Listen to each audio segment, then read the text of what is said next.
Antes de começar, a Raquel pediu para eu me explicar. Na parte da manhã eu não pude estar presente na igreja e eu estou com um estoque de abraços, porque acho que de manhã eu recebi só 5 ou 6 abraços, tá?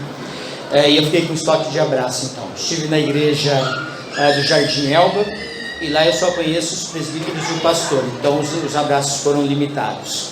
Nós estivemos auxiliando a igreja na apresentação da Assembleia de Prestação de Contas daquela igreja. E demos aula de escola dominical nesta manhã lá com eles. Então, assim, gostaria de manifestar as saudades que eu senti de vocês nesta manhã.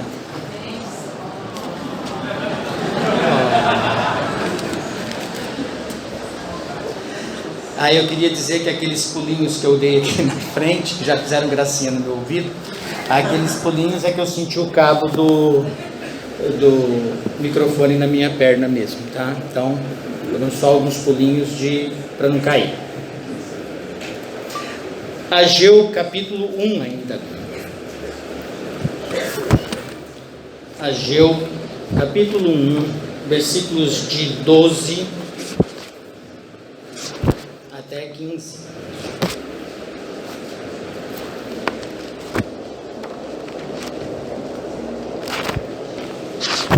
Ageu 1, de 12 até 15.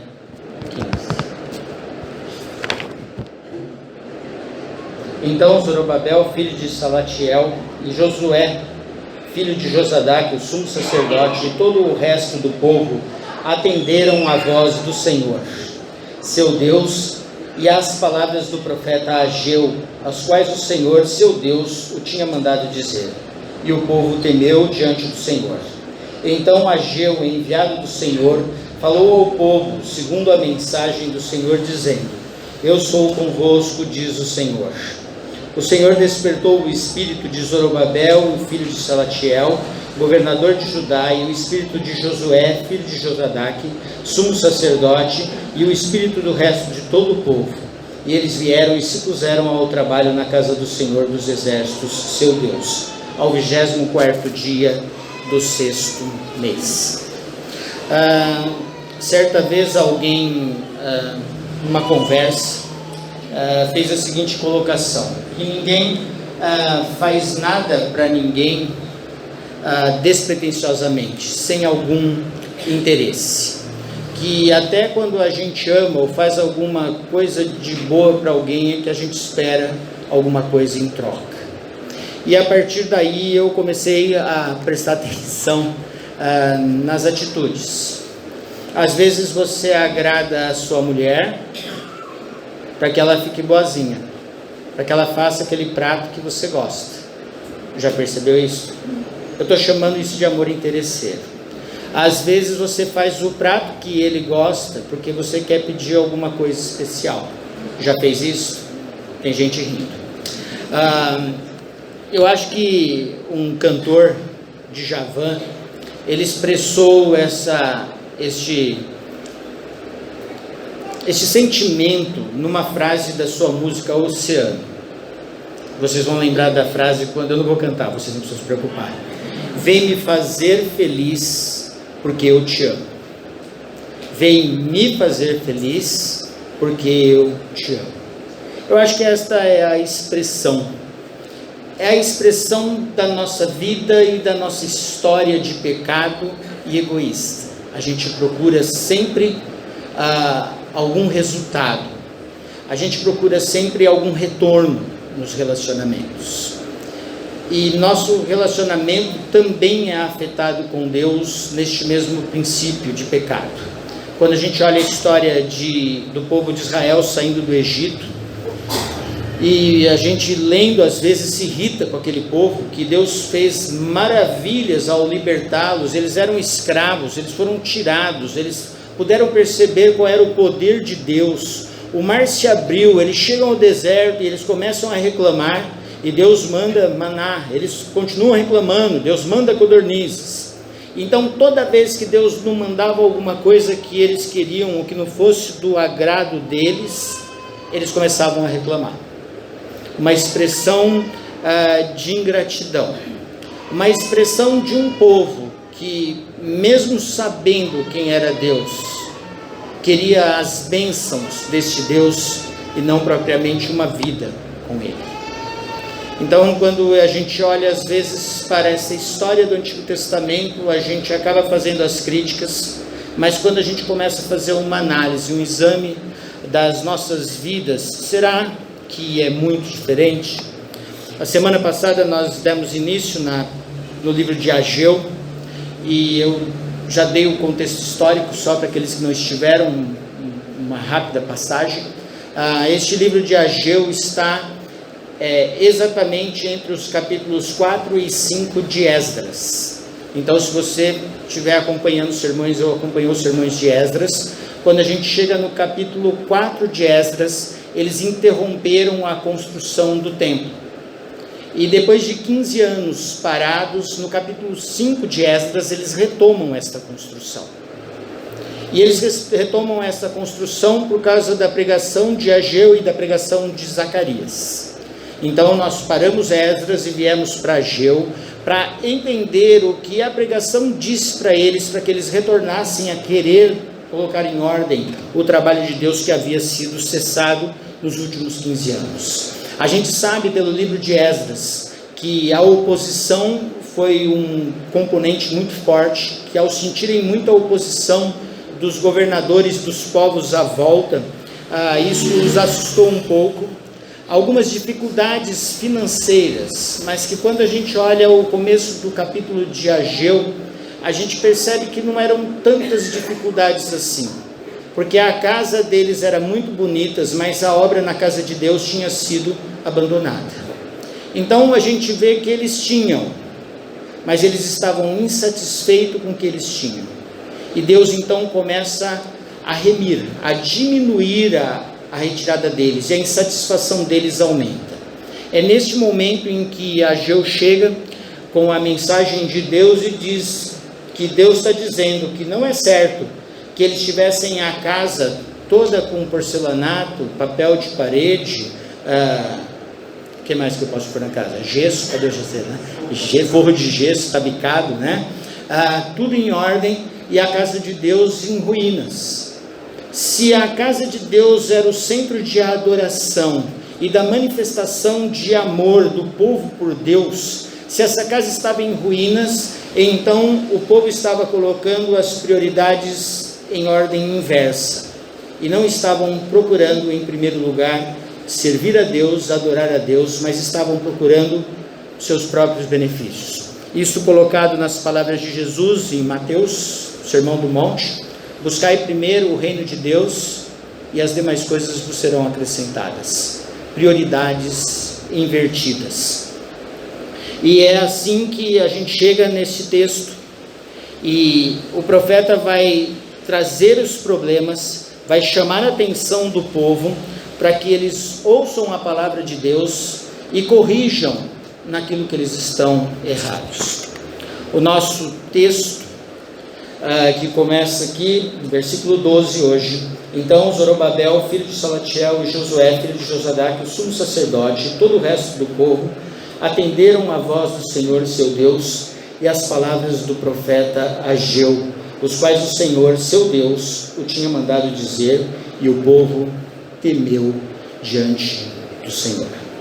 Eu quero destacar primeiro aqui a reação do povo ao ouvir a voz de Deus através do seu profeta. A reação do povo imediata é arrependimento. Quando eles são confrontados com a palavra de Deus, eles se arrependem.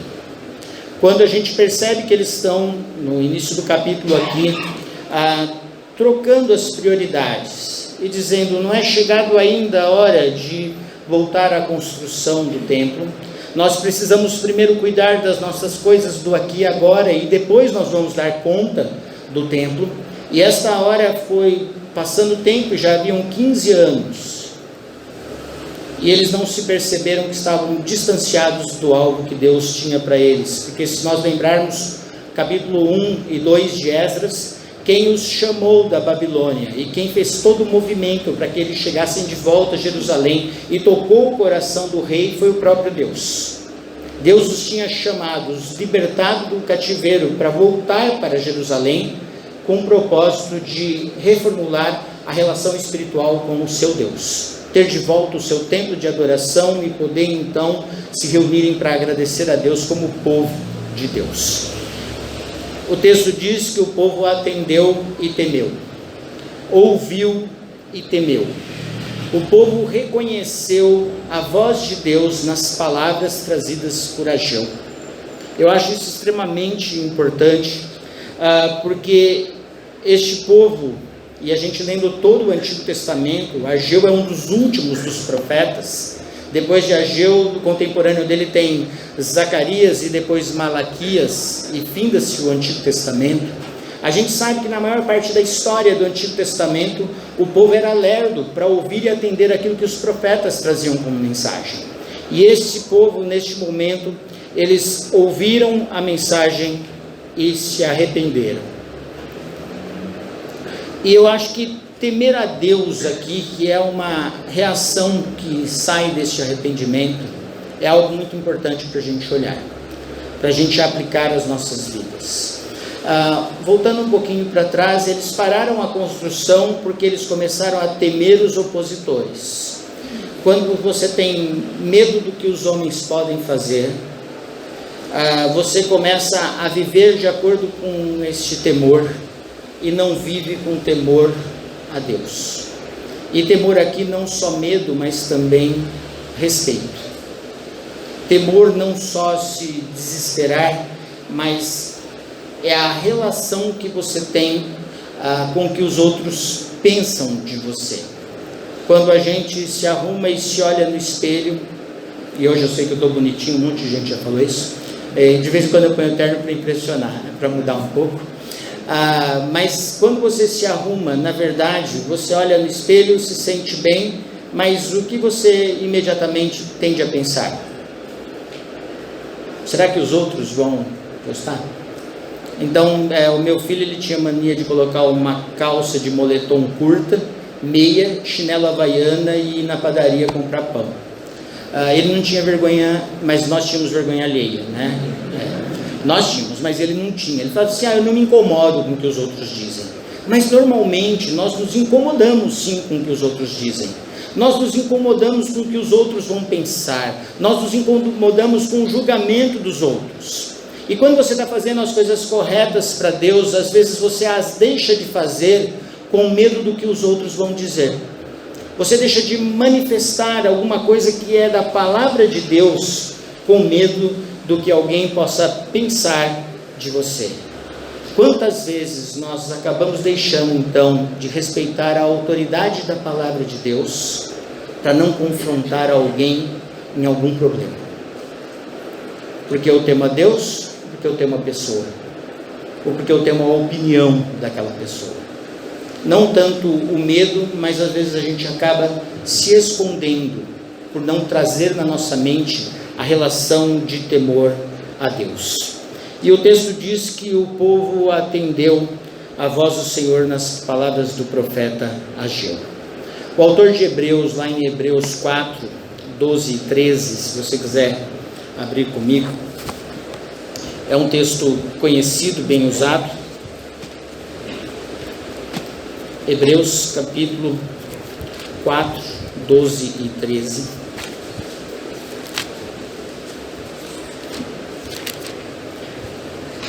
Porque a palavra de Deus é viva e eficaz e mais cortante do que qualquer espada de dois gumes, e penetra ao ponto de dividir alma e espírito, juntas e medulas. É apta para discernir os pensamentos e os propósitos do coração. E não há criatura que não seja manifesta na sua presença.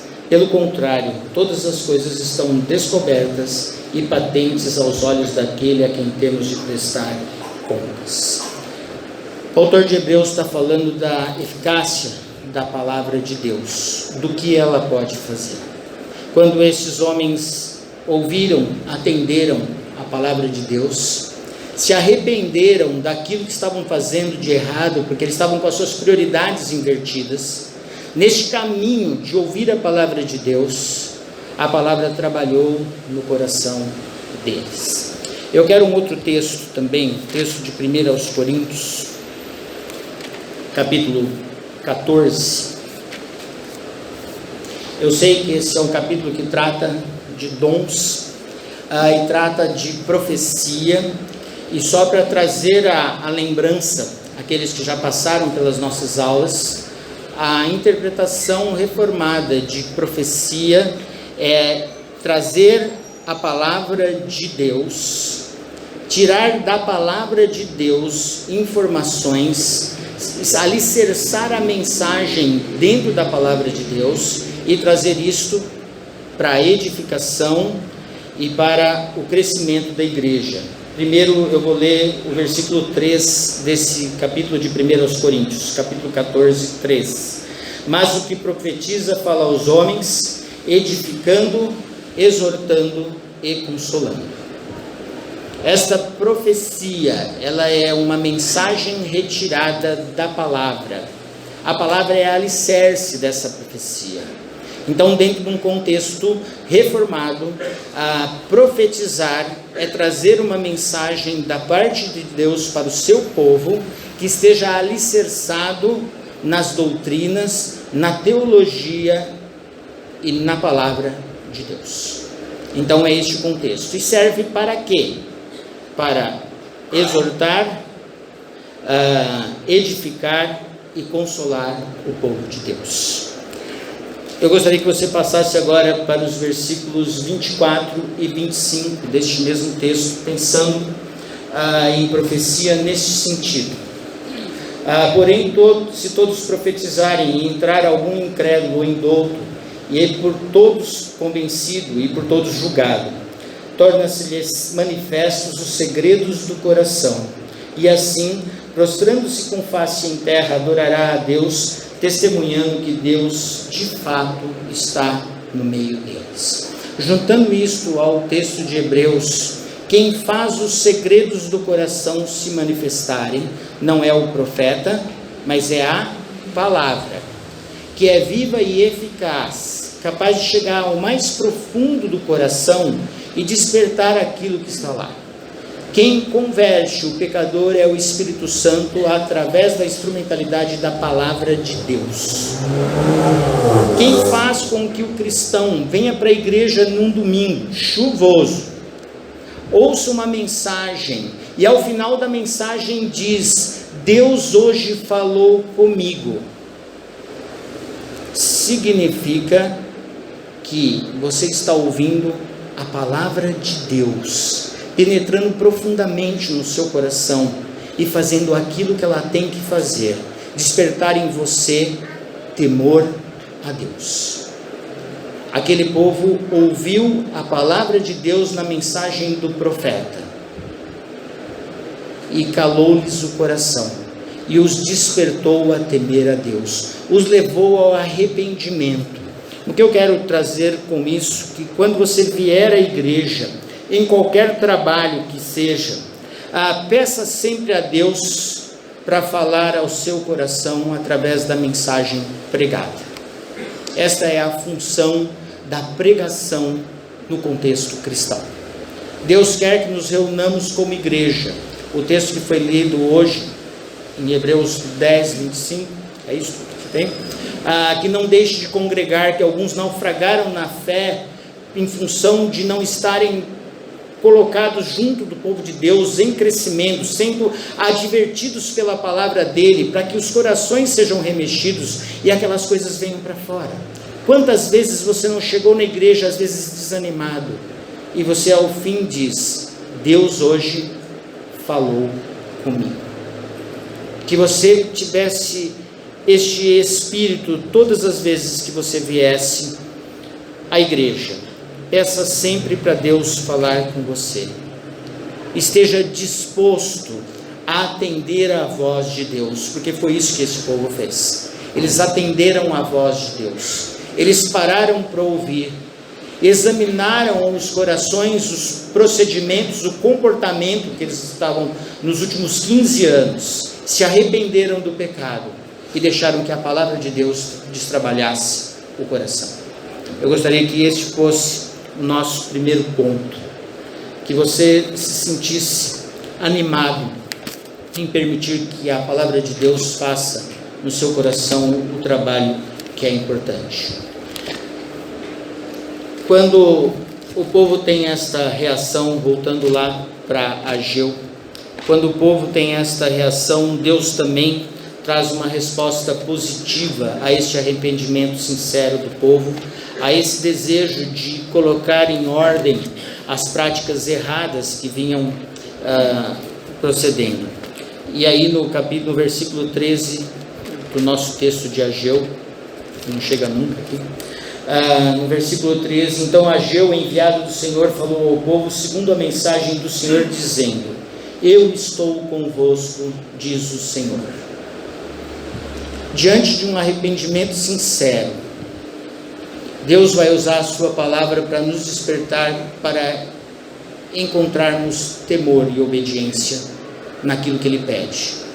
E Ele traz ainda uma outra mensagem de encorajamento para os nossos corações. Eu estou com vocês.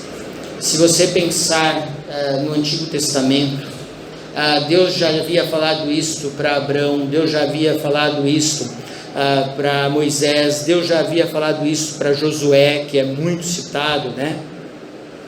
Já havia falado isso, falou isso para Davi, falou isso para Salomão. Deus sempre trouxe essa mensagem de encorajamento quando os seus filhos vão em direção àquilo que a palavra dele pede. Quando os seus filhos percebem que estão cometendo algum pecado, que as suas prioridades estão invertidas, que Deus não está em primeiro lugar nas suas vidas, e eles retomam a sua vida, neste arrependimento a palavra de Deus fala ao coração, e Deus traz o encorajamento. Eu gostaria que você abrisse em outro texto, como você vai ver que esse encorajamento não está só no Antigo Testamento, mas que você abrisse em Mateus capítulo 28, 18, eu vou até o 20. É a grande comissão, texto muito conhecido. Jesus, aproximando-se, falou-lhes, dizendo: toda a autoridade me foi dada no céu e na terra. Ide, portanto, fazei discípulos de todas as nações, batizando-os em nome do Pai, do Filho e do Espírito Santo, ensinando-os a guardar todas as coisas que vos tenho ordenado. E eis que estou convosco todos os dias, até a consumação dos séculos. O que eu gostaria de encorajar a igreja é caminhar na direção daquilo que Deus pede. Um passo que você pode dar conscientemente é examinar a sua vida diante da palavra dele, colocar em ordem suas prioridades, colocar Deus em primeiro lugar e aguardar que as demais coisas vos serão acrescentadas. Muitas vezes nós acabamos ficando com uma ideia errada do que é o Evangelho. E a gente é enganado às vezes pela sensação de paz e tranquilidade. Quando a gente olha a igreja perseguida algumas vezes, e alguns dizem, né, lá eles têm fé, porque na perseguição a fé desperta, né, eles ficam mais firmes. Não é assim que a fé tem que ser despertada. A fé ela é despertada e desenvolvida pelo aprendizado da palavra, pelo temor a Deus e pela confiança em que Deus vai cuidar de todas as coisas. E muitas vezes a gente baseia que nós estamos bem quando nós estamos em paz. Quando você está em paz, isso pode ser só uma sensação. Às vezes a gente diz: eu estou com a consciência tranquila, já disse isso? Você está com o pé na jaca, mas você diz o quê? Minha consciência de nada me acusa. Essa não é uma base da palavra de Deus. A paz que o Evangelho nos dá e nos trouxe é a paz com Deus através do sangue derramado na cruz de Cristo Jesus. Nós éramos inimigos de Deus e agora nós gozamos de paz com Deus porque Jesus encravou o escrito de dívida na cruz do Calvário, como o Diego orou hoje.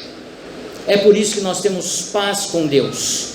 Muitas vezes a nossa vida cristã vai continuar um turbilhão, cheio de provações e cheio de problemas, mas nós temos o refrigério da paz com Deus. Não seremos mais condenados à eternidade de inferno, porque Cristo Jesus conquistou a paz com Deus.